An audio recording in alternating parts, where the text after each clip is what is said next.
Mm, Bien, pues bienvenidos, buenos días. El día de hoy vamos a continuar con la lectura del electrocardiograma.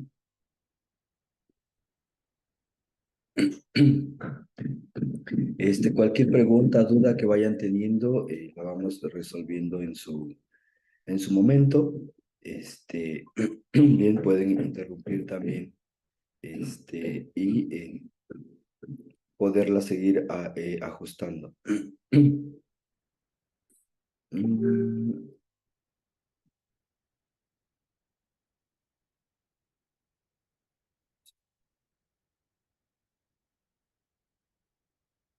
Bien, bueno, el día de hoy vamos a terminar de hablar de algunas partes del electrocardiograma. Dentro de las cosas que vamos a ver es, eh, pues, cómo funciona y cómo se lee el electrocardiograma. Bien, tenemos aquí que vamos a encontrar un electrocardiograma. Este electrocardiograma es un electrocardiograma de 12 derivaciones. Algo que vamos a repetir y vamos a hacer un poco de ejercicio. Ay, perdón por el ruido, pues estamos haciendo mucho escándalo. Dame un segundo.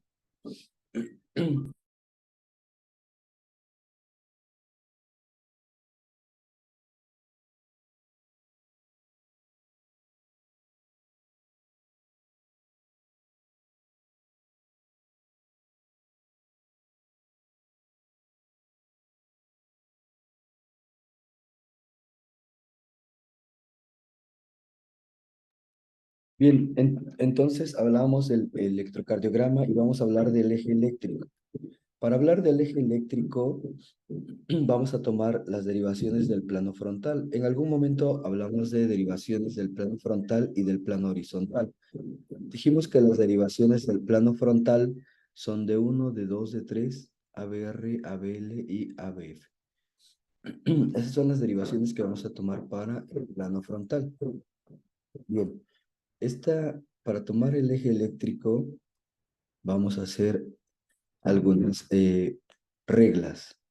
La regla 1 va a ser buscar la derivación más isodifásica. Buscar la derivación más isodifásica. ¿Qué quiere decir isodifásica? Que tenga una parte positiva y una parte negativa. Eso es isodifásico.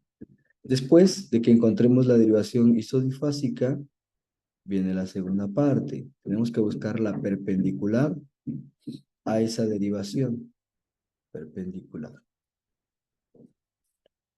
Es decir, la línea que lo corte exactamente a 90 grados.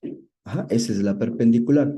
Para ello va a ser necesario que vean el eje eléctrico. Ya en las clases anteriores hablamos del eje eléctrico. Es necesario que tengan en cuenta ese eje eléctrico porque lo vamos a ocupar. Y tercero, vamos a ver la derivación a la cual estamos apuntando. Ah, en su caso sería esta. ¿Cuál es la derivación? Bien, vamos a empezar y primero vamos a buscar la isodifásica. Y lo vamos a hacer en las derivaciones del plano frontal, de 1, de 2, de 3, ABR, ABL y ABF. Las derivaciones del plano frontal que ya vemos aquí, vamos a buscar cuál es la derivación que tiene una parte positiva como una parte negativa. Y bien, veamos de 1 y de 1 es positivo, de 2 es positivo, de 3 tiene una parte negativa, pero es más positivo. ABR es totalmente negativo, ABL tiene una parte positiva y una parte negativa, y ABF una parte positiva. Entonces, analizando esta parte, la derivación que tiene tanto una parte positiva como negativa es ABL. Si vemos aquí, vamos a trazar un poquito, tenemos la parte positiva y la parte negativa. Ajá. Entonces, la derivación más isodifásica es ABL. Ahora volvamos a consultar nuestro eje eléctrico. ABL dijimos que está aquí. Y ABL está -30 o más 120. Más 100, sí, 120. Entonces, de aquí lo que vamos a hacer es buscar la perpendicular. Esta derivación que parte exactamente a ABL a 90 grados. Entonces, vean su eje eléctrico y vean cuál es la perpendicular a ABL. Bien, no vamos a ocupar en la siguiente diapositiva.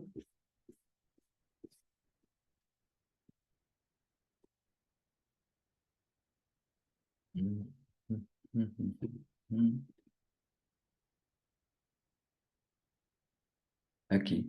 Vamos a ocupar, este es nuestro plano eléctrico y este es nuestro eje eléctrico. Y aquí vean, ABL menos 30, perdón, es más 150, no 120. Y la derivación que lo parte exactamente a 90 grados es esta, y es de 2. Aquí es importante ver esta parte que tenemos aquí. Estos puntos que tenemos aquí son los puntos de referencia. Vamos a ocupar esta imagen.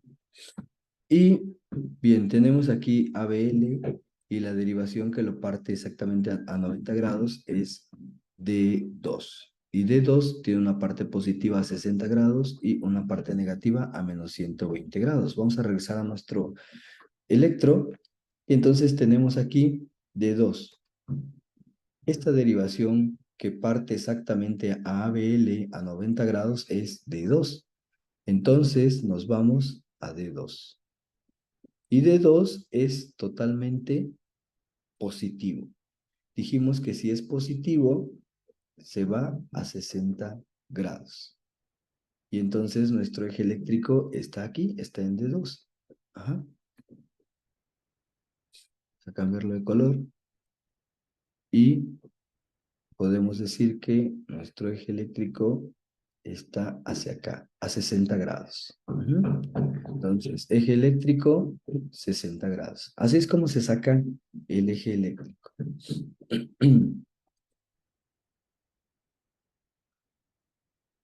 Bien, si tienen alguna duda o pregunta, lo pueden ir haciendo en el momento. Vamos a borrar esto.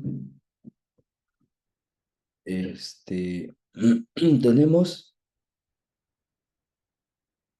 un plano eléctrico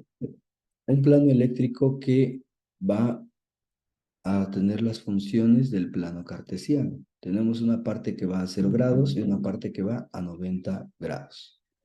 Y después tenemos otra que lo va a partir aquí y tenemos otra que lo va a partir acá. Así es como se van a partir estas derivaciones. Y después vamos a tener otra que lo va a partir aquí y otra que lo va a partir acá. Entonces vean, aquí tenemos D1, aquí tenemos ABR, aquí tenemos D2, aquí tenemos ABF, aquí tenemos D3 y acá tenemos ABL. Este es nuestro eje eléctrico y nuestro plano. Ahora vamos a ponerlo en otro color. Al principio vimos que el eje eléctrico, o bueno, las derivaciones, a la hora de tomar el electrocardiograma, ustedes ponen los electrodos y esos electrodos van a ser los puntos de registro para ellos. Entonces, necesitamos saber cuál es el punto de registro de cada uno. Y bien, D1, el punto de registro está aquí. No se ve, vamos a ponerle un color más fuerte. D1, el punto de registro está aquí. ABR, el punto de registro está acá. D2, el punto de registro está aquí. ABF, el punto de registro está aquí. D3, el punto de registro está acá. Y ABL, el punto de registro está acá. ¿Para qué es importante saber el punto de registro?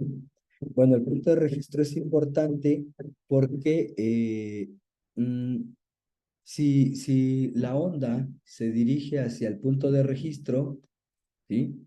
Vamos a volver otra vez a lo que hablamos al inicio de la teoría del dipolo. Si la onda se dirige hacia el punto de registro, va a ser positiva. Pero si nuestro punto de registro está acá y la onda se aleja del punto de registro, va a ser negativa. Por tanto, si nuestro eje eléctrico estuviera en ABR, en vez de la perpendicular fuera de 2, es de ABR. Ajá. Buscamos ABR y ABR es negativo. Nuestro punto de registro de ABR está acá. Pero como ABR es negativo, la carga se aleja del punto de registro. Se va hacia abajo. Por lo tanto, por ejemplo, aquí en D1 está a 0 grados, D2 está a 60 grados, ABR está a 30 grados, ABF está a 90 grados, T3 está a 120 grados, la otra parte de ABL está a 150 grados y aquí ABL está a menos 30 grados. Y acá está a menos 150 grados. Por lo tanto, como ABR se aleja del punto de registro, la onda es negativa. Esto quiere decir que nuestro punto de registro está acá, nuestra carga va hacia abajo. Por lo tanto, si la perpendicular fuera ABR, nuestro eje eléctrico estaría a más 30 grados. ¿Por qué? Porque aquí está, hacia acá se dirige la carga eléctrica. Por ejemplo, vamos a ver otro ABL. Si ABL, vemos aquí ABL, ABL es bifásico, por lo tanto está a la mitad, pero si ABL fuera positivo, nuestro eje eléctrico va hacia arriba. Ajá. ¿Por qué? Porque aquí está nuestro punto de registro. Se acerca al punto de registro, por lo tanto nuestro eje eléctrico estaría a menos 30 grados. Ese sería nuestro eje eléctrico. Pero si ABL fuera negativo, quiere decir que la carga eléctrica va hacia abajo. Por lo tanto, nuestro eje eléctrico estaría hacia acá, hacia más 150 grados. Así es como se saca el eje eléctrico. Ajá. Entonces, es importante entender esto para poder calcularlo. Ahorita vamos a hacer el siguiente ejercicio. Vamos a borrar todo para que no se confunda.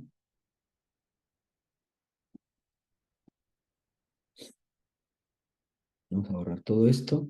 Y bien, ahora vamos a hablar de este otro eje eléctrico. Bien, primera regla. Voy a ponerlo acá abajo. Regla número 1. Buscar la derivación isodifásica. ¿Qué quiere decir? Que tenga una parte positiva como negativa. Y la derivación que tiene isodifásica es ABF. Vean, ABF está muy pequeñito, tiene una parte positiva, una parte negativa. D2 también tiene una parte positiva y una parte negativa, pero es más positivo. D3 igual tiene una parte negativa y una parte positiva, pero es más negativo. Y la que es casi igual es ABF. Por lo tanto, ABF es nuestra derivación. Y vamos a recordar el eje eléctrico. Tenemos que ABF va directamente hacia abajo. Ajá. Entonces, ahora que tenemos ABF, debemos encontrar la derivación perpendicular. Dijimos que la derivación perpendicular es la que lo parte a 90 grados. Por lo tanto, la derivación perpendicular va a ser de 1. Y ahora nos vamos a D1. Y aquí tenemos D1. ¿Cómo es la carga eléctrica en D1? Pues es positiva con un poquito negativo, pero es más positivo. Por lo tanto, nuestro eje eléctrico va dirigido hacia este punto. Entonces está a 0 grados. Hacia allá está nuestro eje eléctrico. Ajá. Así es como lo vamos a determinar. Bien.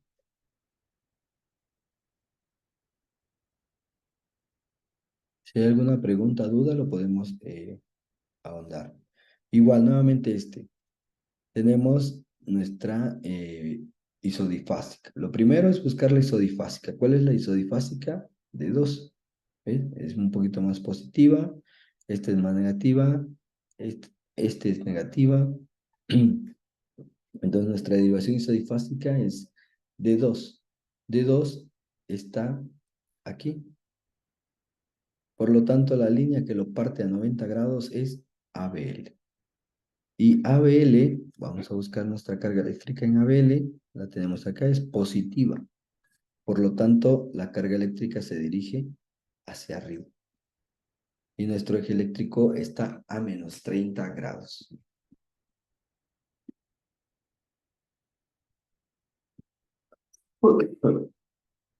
Bien, ahora tenemos este otro, el trazo, y vamos a volver a hacer lo mismo, buscar la derivación más isodifásica. Y si ustedes ven, la derivación más isodifásica es ABL.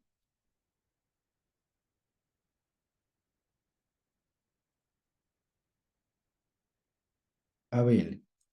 Tiene una parte positiva y una parte negativa. ABL viene hacia acá, ya lo vimos, y la derivación que lo parte a la mitad es de 2. Vamos a buscar la derivación en D2, que es esta de aquí, y D2 es positivo. Por lo tanto, el eje eléctrico va hacia abajo y está a 60 grados. Así es como sacamos el eje eléctrico. Bien, ¿hasta aquí alguna pregunta, duda?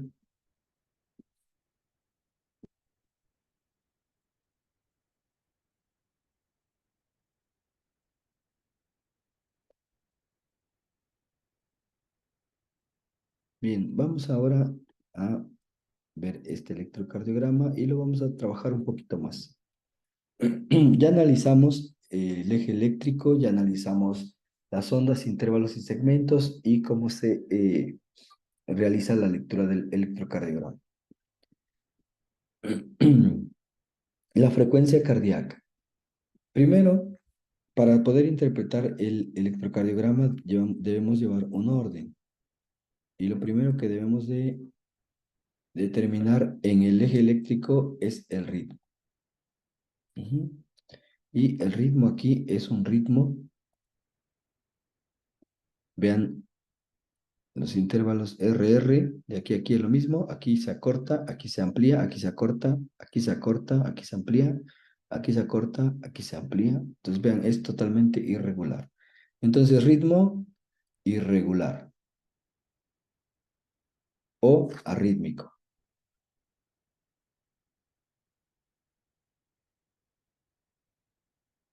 Arrítmico. ¿Ah? Es un ritmo no sinusal. Después viene la frecuencia. La frecuencia, podemos utilizar el método de los 300, 150, 100. Podemos utilizar, medir cuántos cuadritos hay entre intervalo de RR, es decir, de aquí a acá, y dividirlo entre 1500 y saca la frecuencia cardíaca. Pero en trazos irregulares no podemos utilizar ese método, por lo tanto necesitamos realizar otro método. Y realizamos el método de los 6 segundos. Necesitamos contar 30 cuadritos hasta acá. Vamos a contarlos: 2, 4, 6, 8, 10, 12, 14, 16, 18, 20, 22, 24, 26, 28 y 30. Hasta aquí son 30. De aquí a aquí son 6 segundos. Entonces lo que vamos a hacer es contar cuántos QRS hay en estos 6 segundos. Y tenemos 1, 2, 3, 4, 5, 6, 7, 8, 9, 10, 11, 12, 13. 13 QRS. Esos 13 QRS los multiplicamos por 10 y nos van a dar 130. Por lo tanto, esta es nuestra frecuencia cardíaca. Podemos decir que la frecuencia cardíaca está en 130 latidos por minuto. Así es como sacamos la frecuencia cardíaca para los trazos arrítmicos. En los trazos arrítmicos siempre contamos 6 segundos y lo multiplicamos por 10. ¿Por qué? Porque 6 segundos multiplicado por 10 nos dan 60 segundos, un minuto. ¿Mm? Entonces, debemos de tomar el trazo así para poder determinar el eje eléctrico. Aquí en los trazos irregulares es muy difícil poder contar los 1500 y dividirlos, los cuadritos y dividirlos entre 1500. ¿Por qué? Porque son trazos irregulares. La frecuencia cardíaca sería distinta en cada uno de los intervalos RR que ustedes midieran. Por lo tanto, no se ocupa. Entonces, utilizamos ritmo, frecuencia. Y luego viene el eje eléctrico. El eje eléctrico ya lo calculamos. Dijimos que la isodifásica es ABL, por lo tanto, la que lo parte a 60 grados estrictamente es D2. Y D2 es totalmente positivo. Entonces, eje eléctrico positivo en D2. Muy bien.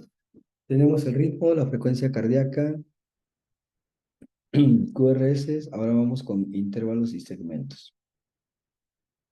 El primer intervalo que medimos es el intervalo PR, pero como no hay ondas P, ustedes ven el trazo del electro, no hay ondas P, no podemos medir el intervalo RR. Ahora viene el intervalo QRS. El intervalo QRS es este, de donde empieza hasta donde termina el QRS. Entonces tenemos dos cuadritos que son 0,08 segundos. Después tenemos el intervalo QT, que viene desde donde inicia la onda Q hasta donde termina la onda T. Este está súper corto, tiene 5, 6, 7. 7, 280 milisegundos o 0,28 segundos. Ajá, como ustedes lo quieran ver. Este QT está acortado, por lo tanto, eh, nos sale pues más estrecho de lo normal. ¿Por qué está cortado? Bueno, el QT es asociado a la frecuencia cardíaca. Si la frecuencia cardíaca está alta, el QT se acorta. Si la frecuencia cardíaca es baja, el QT se alarga. Entonces tenemos aquí el QT. Entonces, eso es lo que podemos determinar. El ritmo es un ritmo no rítmico, no sinusal, con frecuencia cardíaca más de 130 latidos por minuto, un eje eléctrico a 60 grados. El PR no hay, QRS 0,08 es menor de 0,12 segundos, es normal. Y el QT en 0,28 que puede estar ajustado por la frecuencia cardíaca. Y así es como determinamos la lectura del electrocardiograma. Así es como se lee un electrocardiograma. Vamos a ver otra imagen.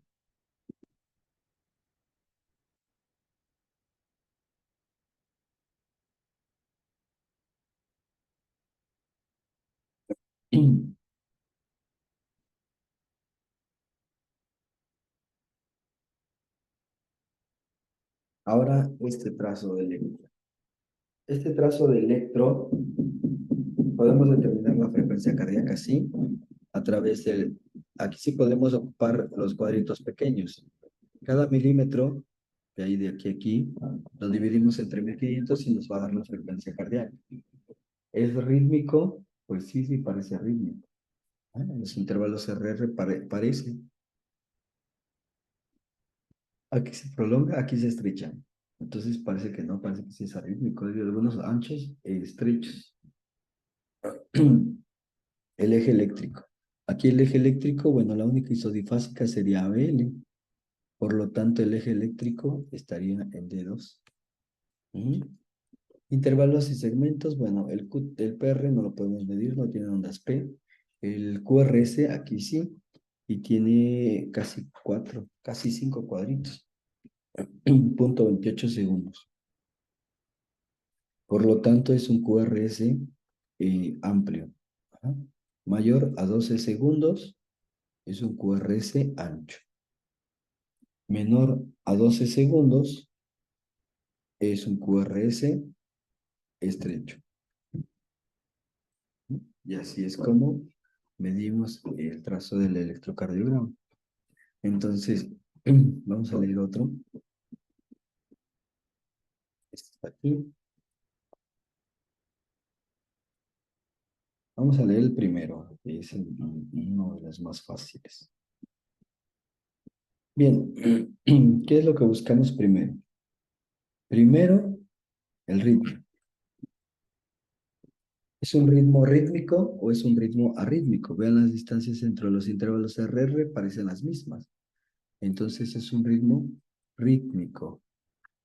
Y después viene el tipo de ritmo. ¿Qué tipo de ritmo es? Bueno, tiene ondas P, va a aparecer un QRS, es negativa en ABR, positiva en D2, positiva o negativa en B1. Entonces es un ritmo sinusal, cumple criterios para un ritmo sinusal.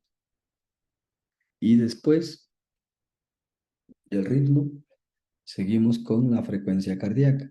La frecuencia cardíaca podemos hacer igual, contar los cuadritos pequeños y dividirlos entre 1500. Aquí son 5, 10, 15 cuadritos pequeños. Entonces lo que vamos a hacer el ejercicio y vamos a dividir 1500, 15 entre 1500.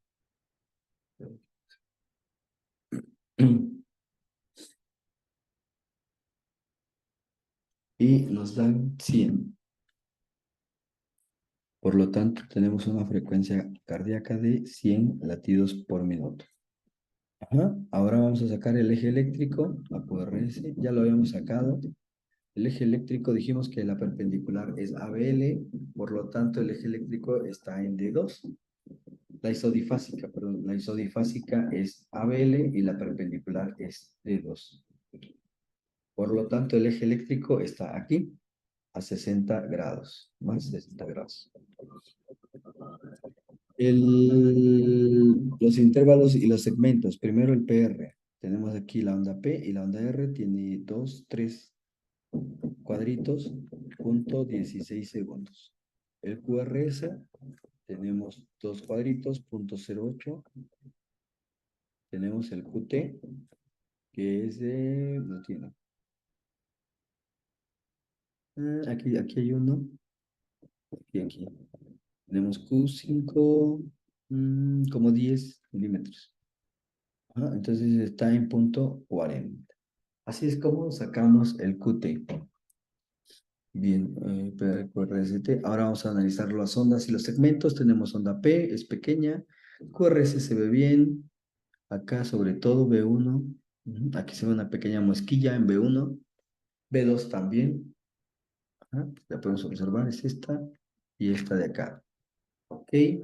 Y de ahí en fuera no muestra otra alteración. Entonces, para leer nuestro electrocardiograma decimos que es un ritmo rítmico, sinusal, con una frecuencia cardíaca de 100 latidos por minuto, un eje eléctrico a 60 grados, un PR de punto 16, un QRS de punto 08 y un QT de punto 40.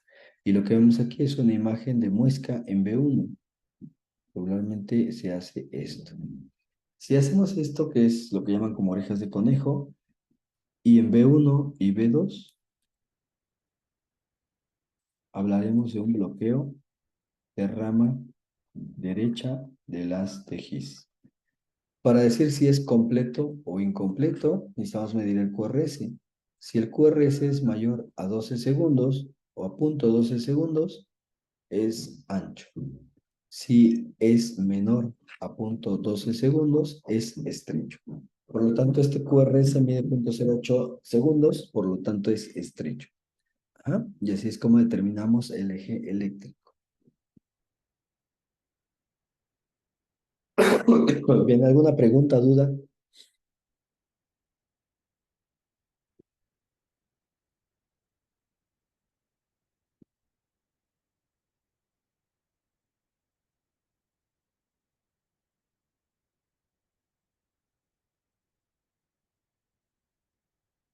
Vamos a ver este último trazo. Igual, buscamos primero frecuencia, ritmo. ¿Es un ritmo rítmico o arrítmico? Pues se ve parejo, parece que es un ritmo rítmico. Es rítmico. Buscamos ondas P, no hay ondas P, por lo tanto es no sinusal.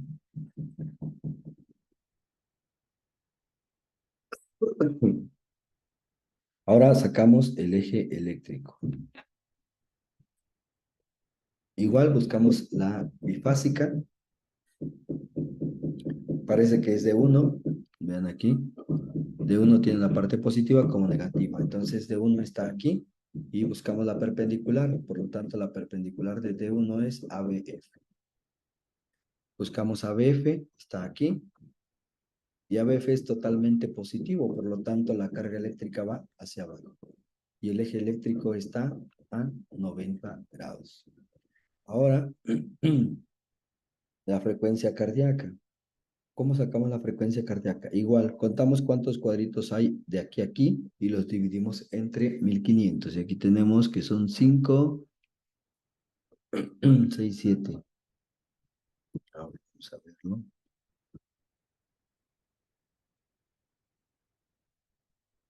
Tenemos que son aquí 5, 6, 7, 8. 8 cuadritos pequeños, ¿no? Entonces, lo que hacemos es dividir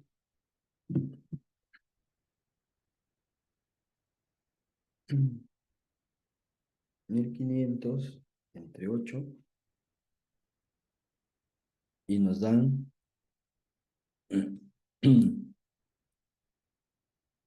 100, 187. Por lo tanto, la frecuencia cardíaca que hay de aquí a aquí es de 187 latidos por minuto. Ajá. Así es como está la frecuencia cardíaca. Entonces ya estamos hablando de una taquicardia. Ritmo, eje eléctrico, frecuencia cardíaca. Y ahora vamos con intervalos y segmentos. PR pues no lo podemos medir, no hay onda P. QRS, pues es estrecho, 0.08, es pequeño. Ahora el QT. El QT es de la onda Q hasta el final de la onda T. Y por lo tanto tenemos, vamos a ampliarlo otra vez. Tenemos aquí, tenemos 1, 2, 3, 4, 5, 6, 7. 7 cuadritos pequeños.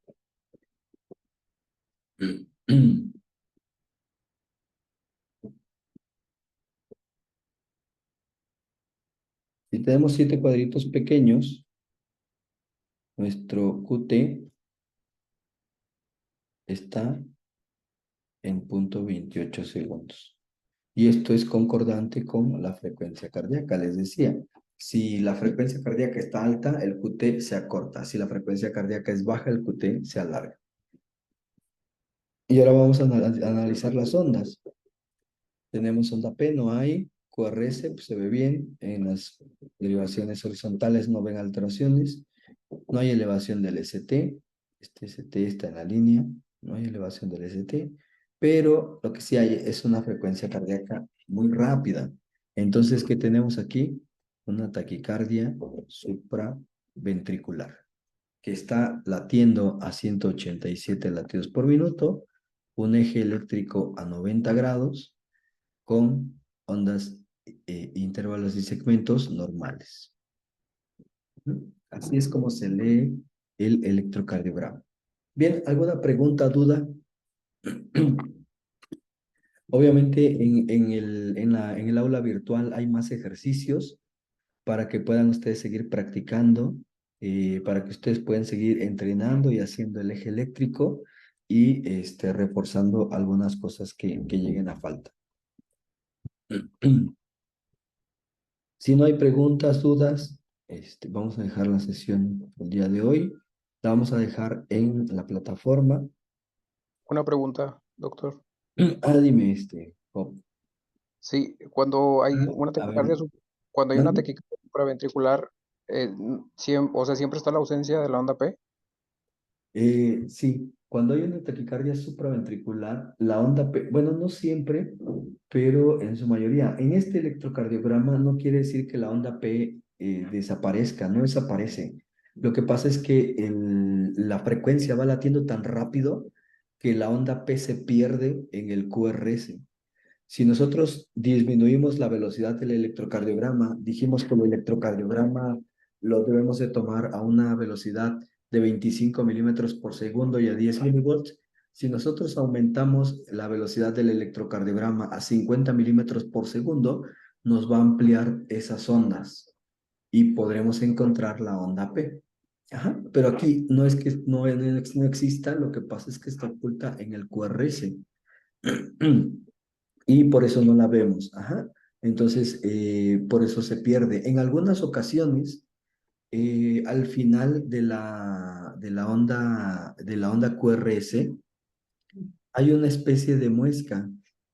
Vamos a poner otra vez eh, el trazo, este mismo trazo. Y déjenme ampliarlo un poquito más.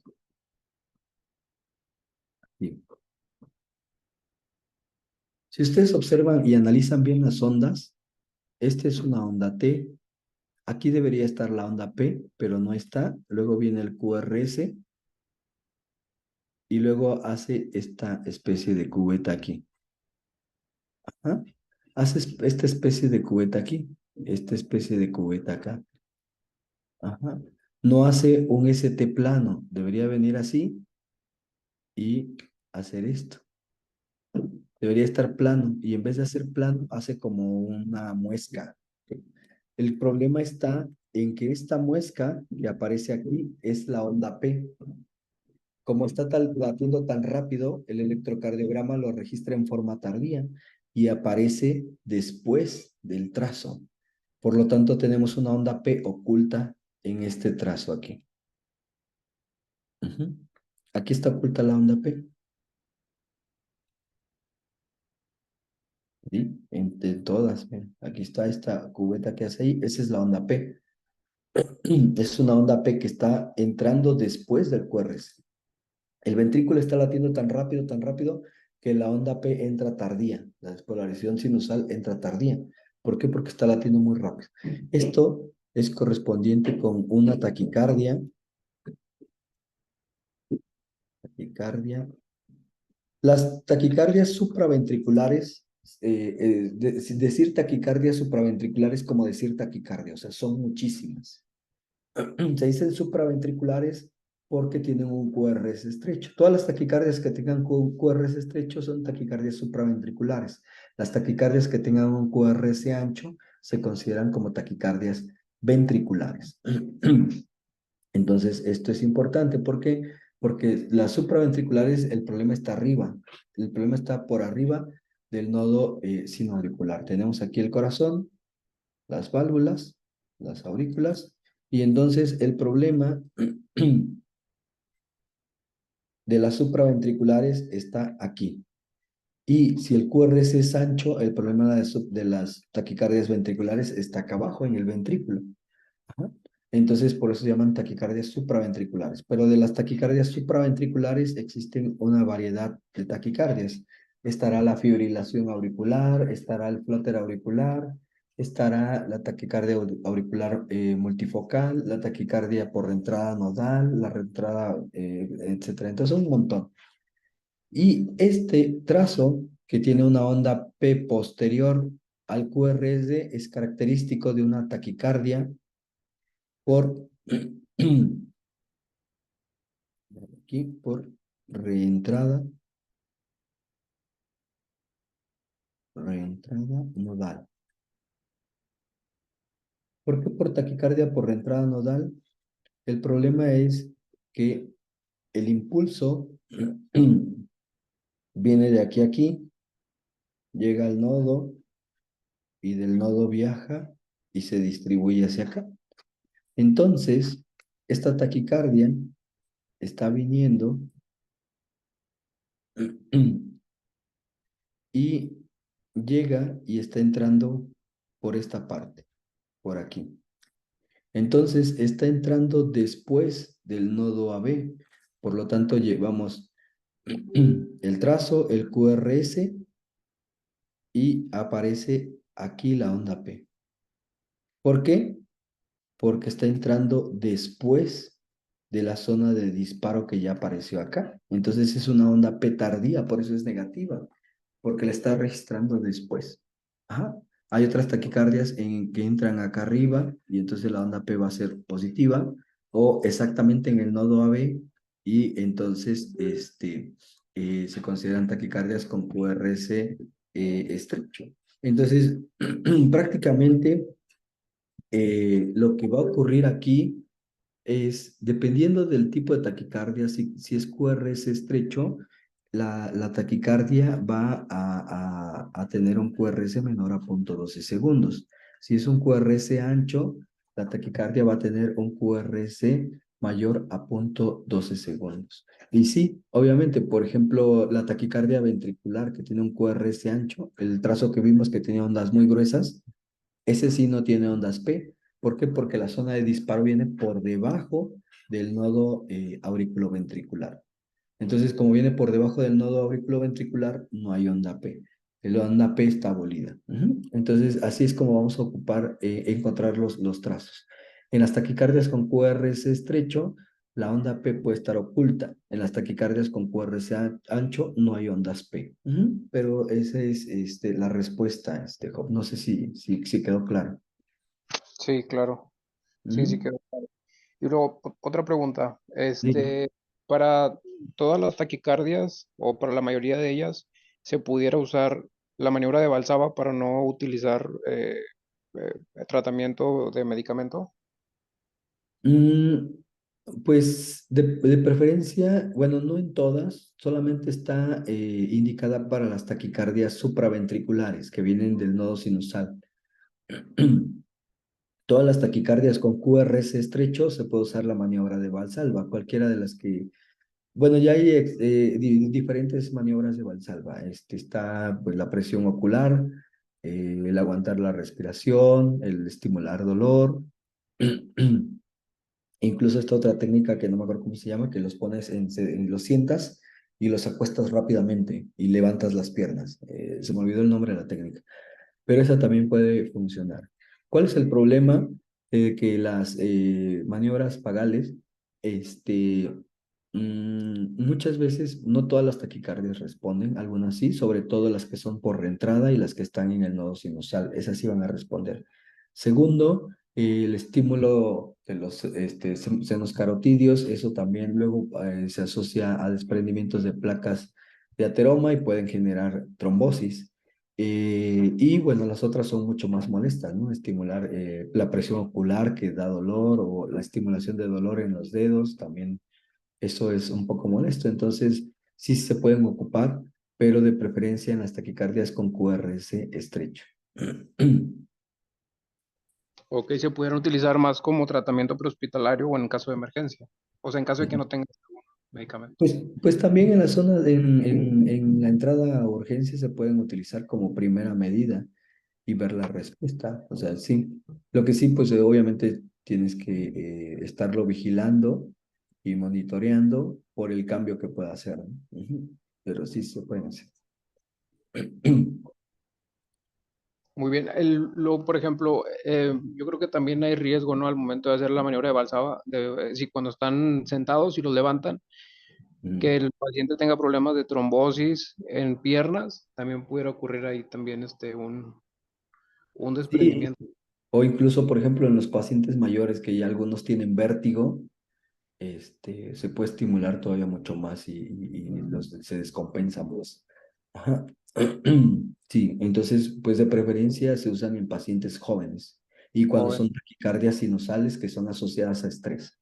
Hay muchos jóvenes de 20, 30 años que hacen taquicardias, ya sea hombres o mujeres, es más frecuente en mujeres y que son taquicardias asociadas a descarga adrenérgica por trastornos de ansiedad, por estrés, etcétera, y llegan a presentarse. Entonces en ellos puede funcionar estas maniobras vagales.